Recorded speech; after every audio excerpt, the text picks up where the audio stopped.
Hello, welcome to Measuring Success Right. I'm here today with Carlos and Romanna Remor. She is a former deputy of the Federal Congress of Brazil, as well as an entrepreneur and the current president of Roble del Sur. Now, Romanna, would you like to tell us a bit about yourself, just to introduce yourself to the listeners? Yes, so thank you for having me here. It's such a pleasure to be back and to BYU after so many years, because I'm also an alumni of BYU and of the Marriott School of Management. So you can imagine how happy it is for me to be here with you. I'm also a social entrepreneur. Besides Roble del Sur, I've been involved since I graduated from BYU in many different projects and non-governmental organizations.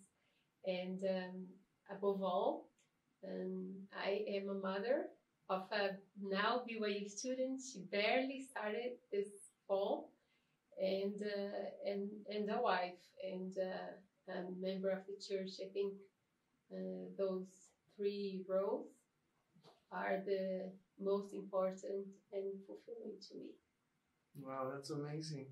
We're super excited to actually have people from all over the world that had their experience here at BYU studying, and they can take those values and those things to other places in the world. And the Marriott Business School, we have our core values. They are faith in Christ, integrity in action, respect for all, and excellence. Have you seen in your life these values applying to your roles that you're having right now? Oh, definitely. I have, well, first of all, being an MPA student at the Marriott School of Management for sure made a difference in my career path and the choices I made. Not just the determined career choices many years ago regarding where I would be going, where I would be heading, which career, which area, professional area I would pursue, but how I would do it too. And it's been still very impactful in many of the initiatives and endeavors I've involved with, and mostly because I chose to pursue a career in the political arena, and which for me wasn't exactly a professional career, because for me it was I understood it and I took it as a mission through my profession. But it was in such a complex area that these values, integrity, excellence, Christ-like, developing Christ-like attributes, they were a lighthouse for me in the political arena and anywhere in the world. We know how it is difficult to not just maintain our values, but to be able to have a voice and, to advance the things that we believe in and that are so dear to us. And so these values were key to me. They helped me never to lose my focus. Especially because when you talk about politics, it involves power. And if you want money, and usually when it involves money, it's not with integrity. It's in ways that are not whole ways, that are not good ways. And so, yes, definitely. I would say that the knowledge and the skills that I that I learned here were very important, but the soft skills and the values that were reinforced were fundamental. That's amazing. What drove you to start a career in the public sector? I find this so interesting. Like, what drove you into government?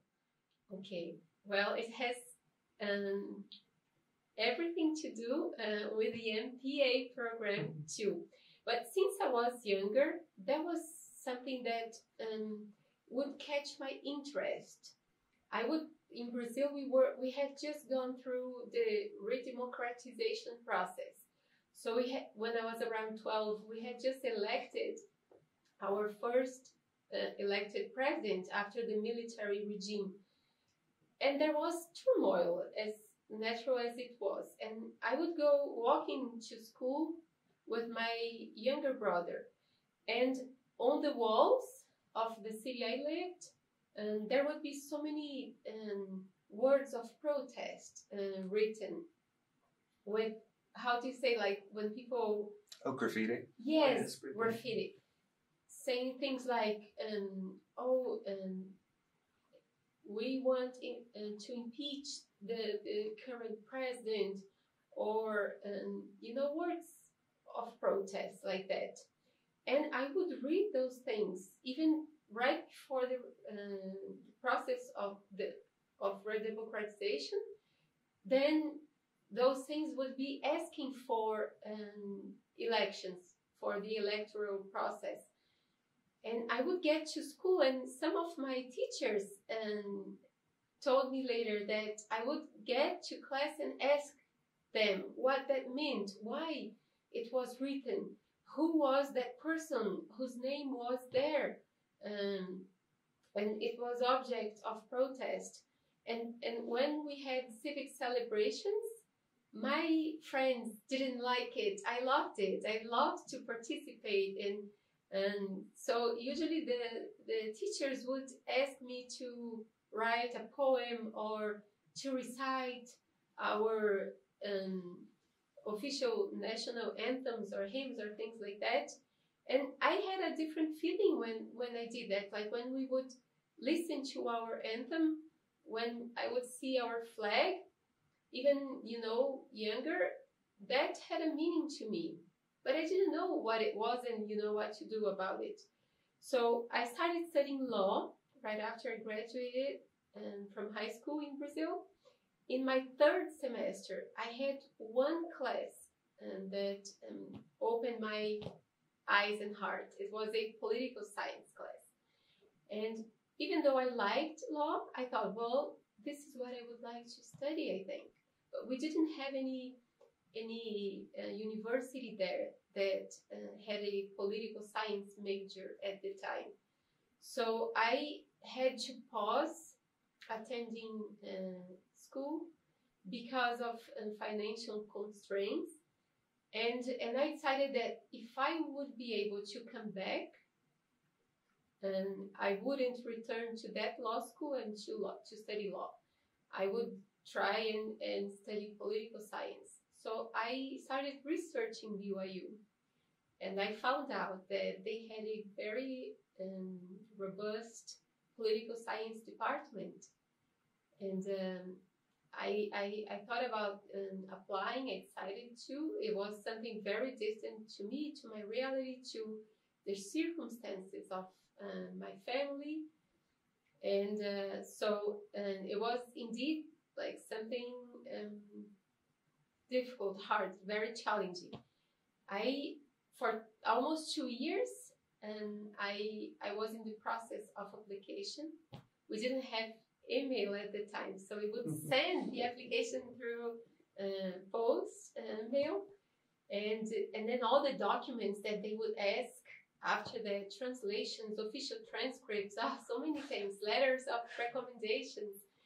And nobody in my family knew that I was in that process, because I tried to talk to them. It was something so distant that they didn't take me seriously.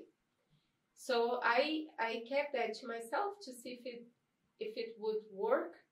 And then after almost 2 years, I got the expected letter saying that I had been accepted. So we gathered the few resources that we had. My mom supported me 100% when she found out that I had been accepted. And I know that that was a very hard decision for her because she was a widow and I was the closest daughter, and I helped even financially at home. And we were very close, and so she was very supportive of that. And I ended up coming. I was able to take many political science classes, and I chose to complete a MPA in international relations with an emphasis in international political economy. During this period, I was able to go to Brazil as a researcher for the department and also as a research assistant to one of my professors, one of the poli-sci professors, and help with research in the Brazilian Congress and in our political system. So while I was there, one of my responsibilities was to research about the political party system there. We have about 30 parties in Brazil. Can you believe that? Gosh. And that puzzled me. And after deeply researching them and interviewing party leaders and Congress people from different spectrums of our political arena there was one party that I was pleased with, because the vice president belonged to this party, and he believed that the political reform was the most necessary, and that was my political science professor idea and mine as well, that it would be like the most needed reform, the political reform. So I decided, well, before I go back to BYU, I'm gonna get my affiliation to this party. And so I did it, and I went to the state headquarters and presented myself, and I said, well, this is my name, I'm conducting a research here, I just got my affiliation done, and maybe one day I'll come back, so I just wanted to get to know you and for you to get to know me. I came back, finished, completed the degree, and was accepted into the MPA program, and that was that will answer your question. So first year I was liking it so much because it was the practical application of so many of the theories that I had come into contact during my BA here at BYU. And then I started working with the coordinator of the department, and he was writing an article about natural capitalism, a different concept on the economy. I would say that it would be something like regenerative capitalism nowadays, or circular economy. I can see many principles that are common to these ideas. And he said that in his initial research, there were some cities in Brazil that were a good example of natural capitalism in the public sector. One of them was the capital of my state, and the other was the capital of a neighboring state. And he asked if I would be willing to go with him and his wife to Brazil for a month and deepen the research. Of course, I would be able to even visit my family because part of it would be my home state, and then come back. And the subject of the research interested me a lot. So we did what we were headed to. It was wonderful. And when we were almost getting ready to return here, there was one interview missing with a former mayor of Curitiba, a capital of a southern state, and one of the cities with highest how do you say indicators? No, there's a term for that. With higher standard of living and with a background of urban planning really strong. So that's why he wanted to interview him. He was very known in Brazil, and then we would return, we would come back. So, and that would be in Curitiba, right, in the capital of Paraná state. So, while we were in Santa Catarina, my home state, I asked if they would like to visit the headquarters of the party I was affiliated to. And then they decided that they would like to understand, the party system and talk to people there. So we went there just to say hello. I said, do you remember me? I was here about 2 years ago doing one research. Now I'm back as an MPA student. These are my professors. I just wanted to say hi again. One day I might come back. So I might see you again. And then we left to Curitiba. And it was approaching our interview with that mayor. And one morning I got this call before breakfast from the party headquarters saying that they wanted to talk to me urgently. And I called them, and the state leader said, Romanna, we need to talk to you in person. And then I said, well, it's too bad because I'm in another city now, in a different state. And in 2 days, we'll be heading to the United States. We'll be returning. So maybe, after I complete my degree, I'll probably go back and then for sure I will come. And then he said, no, but it's urgent. And then I said, well, you need to anticipate what it is because otherwise I just can't. And then he said, well, you stopped by once and then twice, and you are from this city in the southern part of our state, and we thought that you would be the ideal candidate to run for mayor there. And that city was the 4th most important city in our state. And then I said, well, I'm away from Brazil. It's been 4 years now, and I still have 1 year to go in the program, and I don't know anything about the political process there, and even I'm distant from the main things and topics of the city and the main needs and challenges. So I don't think this is possible. I tried to give like a rational and serene answer, but I wasn't believing that they had asked me that question because I was in the middle of the program, because I was 25 years old, because I had never been in the political process. Nothing made sense to me in that question.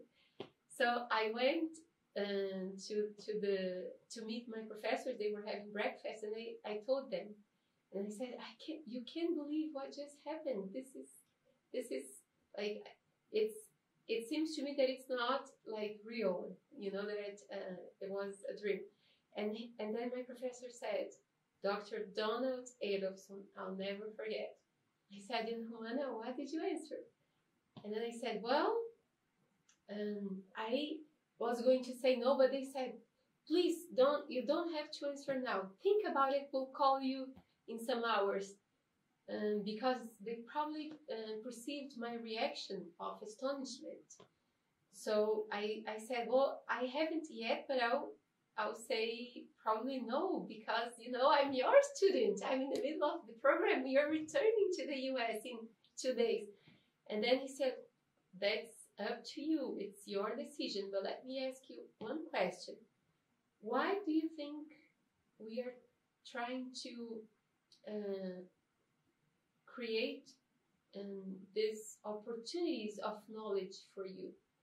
Why do you think we are trying to help you develop skills, gather knowledge, And then he said, I can tell you that it is for opportunities like this. And we would hope that our students would have opportunities like this to go and make a difference and be able to apply and use the knowledge that they developed here and make a difference. Oh, that was striking to me. I was even more astonished by listening to my professor. I had so much respect and admiration for him. And his wife was looking at me as if she were like agreeing with him. So I went back to my room and I prayed. I called my mom and she was horrified with that. Wow. And then I called back the headquarters of the party and I said, well, I'll at least listen to you. So, and then they said, okay, we'll find a way of bringing you here. Maybe we'll send a car to pick you up. But bring your luggage with you. And then I said, well, I haven't made a decision yet. And then they said, in any case, bring your luggage with you. So I went and then I stayed. What happened after that would take all the time of our conversation here. But what I can say, summarizing it is that it was a sacred experience, and that changed my life. And what came after that, I wasn't elected, even though I ran the risk of being elected at 25 in a city with many challenges. We started, nobody knew me. There was a lot of resistance because I was a woman, I was young, and I didn't come from a family that had a tradition in politics. We didn't have, my family was a humble family there. We didn't have prominence, in our region there in my city. They were very conservative. And there was a division in the political party there. One group wanted to have a candidate running for mayor, and the other wanted to support the candidate from a different party. So they were fighting, and that's why they couldn't get anyone to run for mayor. And the party had already paid for the TV program, the TV ads to be done. And so they were going to lose that. So they wanted someone to go and face the challenge and run for mayor, but they didn't tell me that there was such a division. So neither group supported me. Oh, gosh. I was in the middle of a fight, and I ended up, being knocked out, and I had nothing to do with, because then they were so unpleased with each other. But because I was in the middle of it, I got I was rejected by both sides, and hopefully, and that was the most beautiful thing about it. I got a lot of support from people that didn't belong to my party even, or even any party, and that they were just, good people and citizens that shared some of the values I shared. And so they made all the difference. And so we together, I cannot say we ran the risk of almost getting elected. So I didn't. But then the party decided that, there was such a good recall of the campaign that they would invite me to run for federal Congress in the coming elections. So I stayed, and I was able to come and complete my MPA degree some years after I was already in politics, because once I debuted with that campaign for mayor, then so many years came, and I was just very involved and devoted to that mission, which was not exactly a profession, but it was a path for life.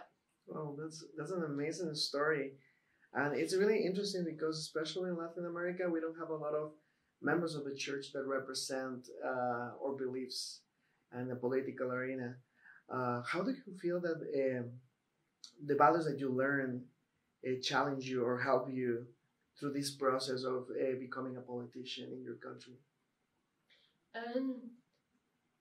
I think what we learned and what we learn still throughout our lives, but at that time, you know, as a child and as a young woman in my young years, what I learned about serving others, and that would be a way of serving God, was probably the driving force for me to be interested in politics. And when I was in politics, the way I would see it would be a way of serving people. So public policies and public programs for me would be seen and understood as ways of serving people, reaching out to people, alleviating their sufferings. And so that changed, you know, our values changed the way I see public money. For me, it's sacred money. Public money is sacred money because it is the money that is supposed to be reaching out to people that are the most vulnerable, and to give people opportunities, you know, to build a more just world, which are values that we foster, we nurture, and we pursue, and we work for that through our faith. So I would see like there was so much common ground, and still it was also so ugly at the same time. But it was not politics that was ugly, it was what people would make out of it. Well, interesting. I'm going a little bit farther with your career. After politics, what made you decide to go to the entrepreneurial side and try to like look for other opportunities? Like we're also seeing that you're a president of a foundation. What made you like decide to like change and go to that path? In a simple and concise word that the world uses a lot, it would be failure. That it could be stated like that, but failure for me has a different meaning. So going back to politics a little bit, yes, I had the opportunity to be elected as a city council member. It was such a beautiful experience, very hard, very, very challenging at the same time, for me and for my family. And then I was able to be in Congress, federal Congress for a while, also through elections. But before that, I lost some elections.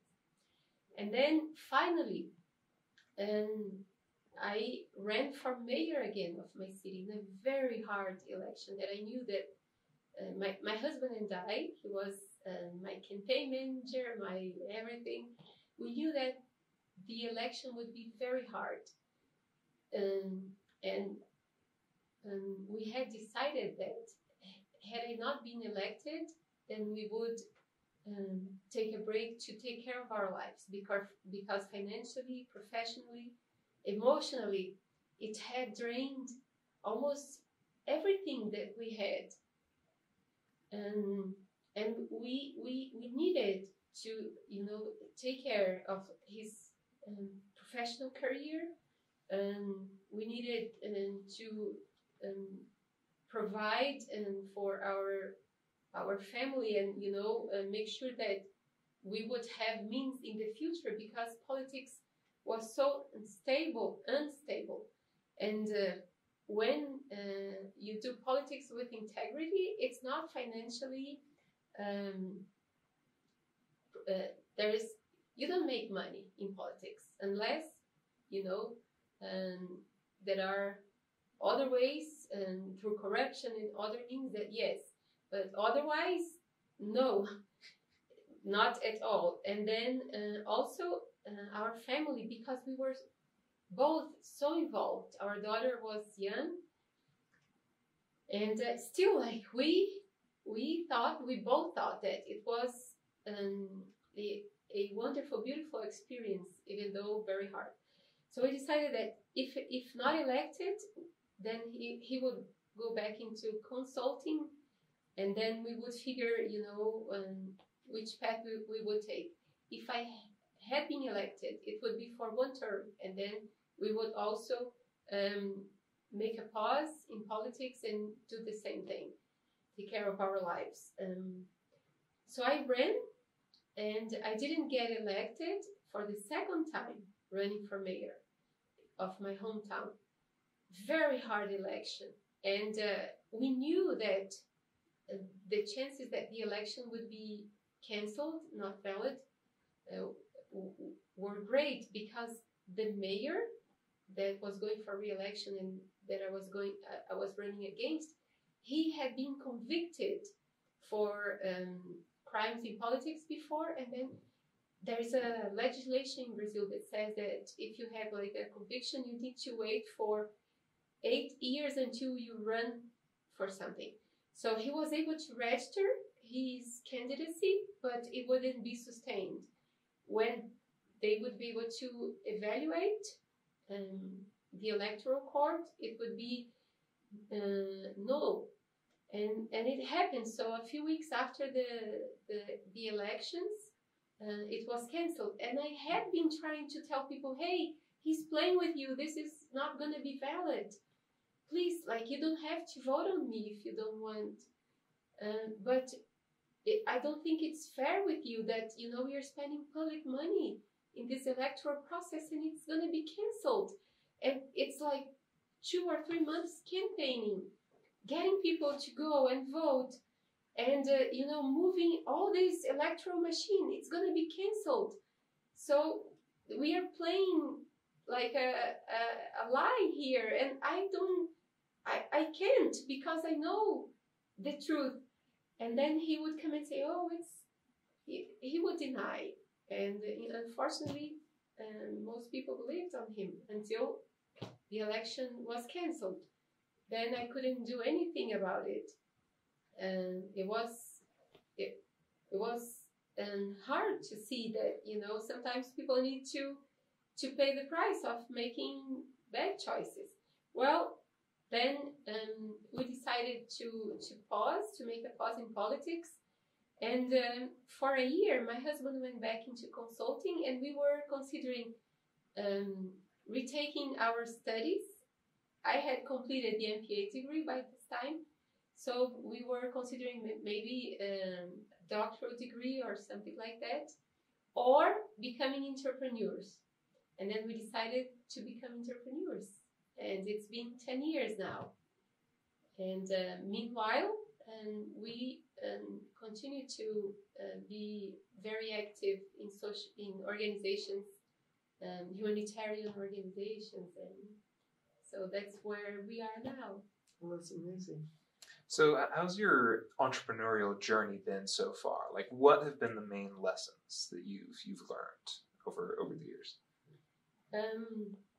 There's no easy path. Politics is not easy, but it can be fulfilling. And being an entrepreneur too, if there's purpose, at least for me and for my husband, and being an entrepreneur in countries where the economy is not stable, and the institutions are not so strong, and where the purchasing power is not as strong, for example, as in the US, plays a big part in making you resilient, because of course you face more challenges. So there needs to be purpose, because if it's something that you're passionate about, you'll do well, and you will add value to society. And then even, with the challenges and being entrepreneurs, it's like being a politician. It's 24 hours a day almost. And except for Sundays for us, because of the Sabbath day, and you work and all days, no vacations. Like, oh, I'm gonna go on a vacation, and for these days I won't think about work. No, it's not like in politics. It never happened like that. And then as an entrepreneur also.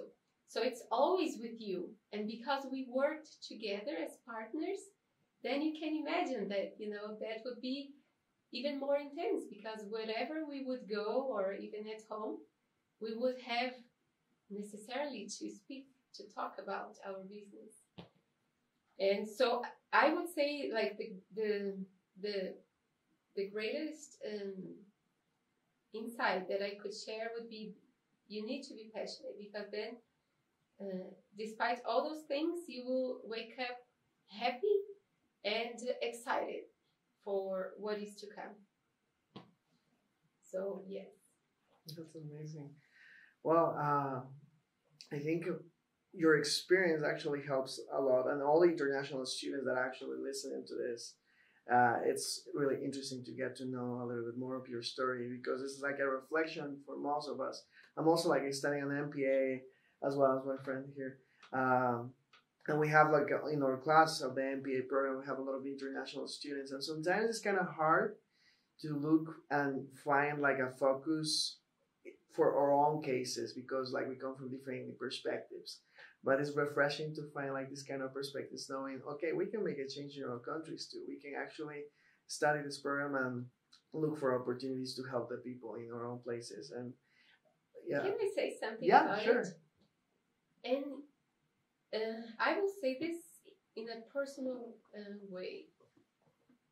I will become very personal, because I cannot apply this to anyone, and we have our individuality and context and circumstances and needs and dreams. But for me, like when there would be those career fairs in the Marriott School, that would be recurrent. And from the first one, when I saw it, I was so impressed, with all those recruiters from different companies and so many possibilities. And so I would see some of my friends, my colleagues going and talking to those people, and and learning about opportunities and possibilities. And one side of my heart wanted to go and see and check and see what could be done on it, but another side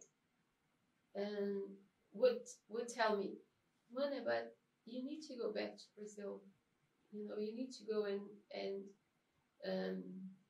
try to do your part there, because here almost like many things are done. There is still so much to be done.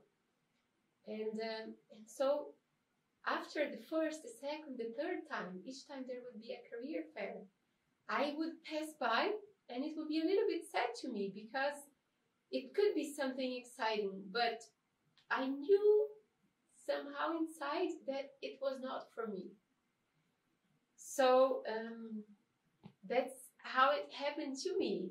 I knew that there was something, and I had not concrete plans about going back and where I would work. I had, and got affiliated to a party there, and I had an idea that it could be the way, but it was also so distant to me. How could I get involved with politics? How can I start?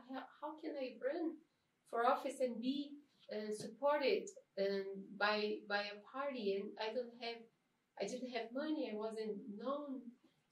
So I just kept I tried to listen to my heart, to be connected to what I thought that could be my deal, my plan made with Heavenly Father before I came. And sometimes I didn't have a clue. Sometimes I had an impression, and then I would go back to my patriarchal blessing.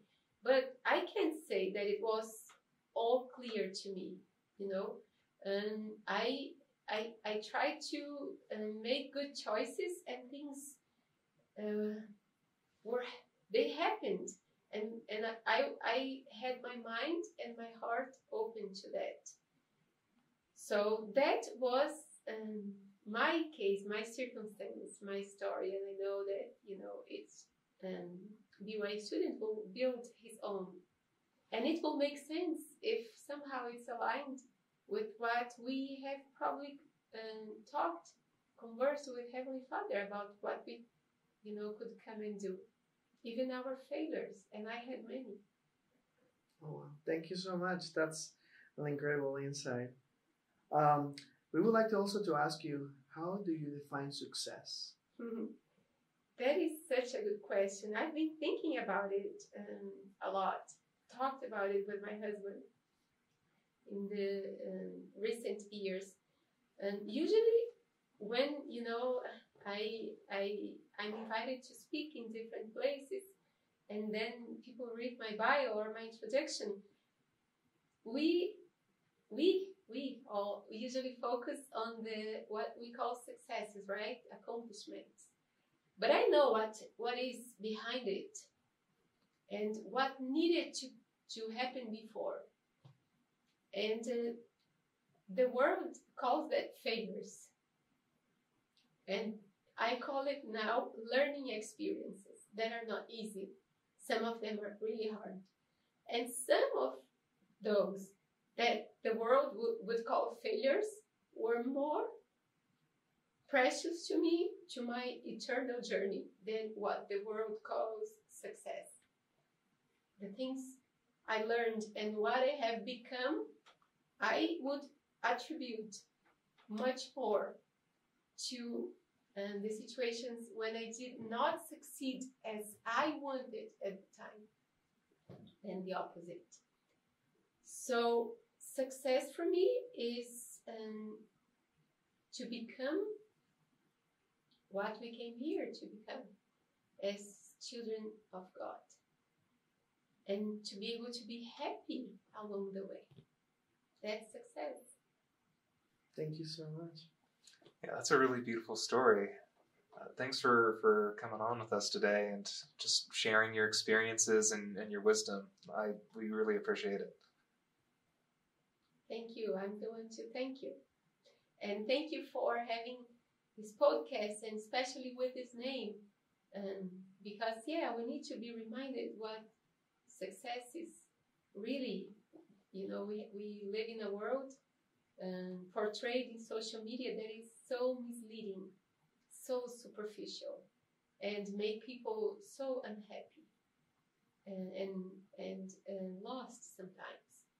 So that is so needed. And I appreciate being able to share my story with you, made with many meaningful failures.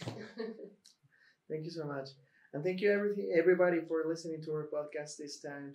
Don't forget to subscribe. We'll see you in the next podcast.